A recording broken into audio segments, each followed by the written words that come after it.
deli gönül, vay deli gönül. Öyle sayda bir kademeden beri kimler geldi geçti say deli gönül. Sayda bir kademden beri kimler geldi geçti say deli gönül. Mevlam bana ad vermiş uçamıyorsun. Mevlam bana ad vermiş uçamıyorsun.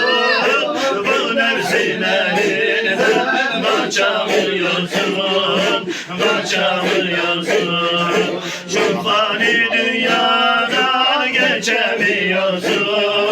Topraklar başına vay deli gönül.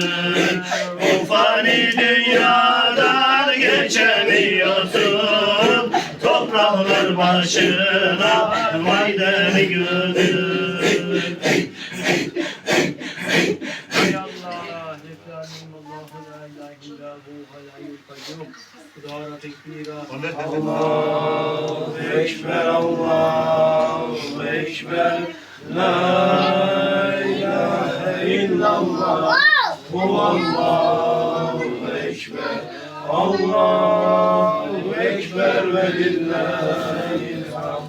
Esselatu vesselam aleyke ya Resulallah. Esselatu vesselam.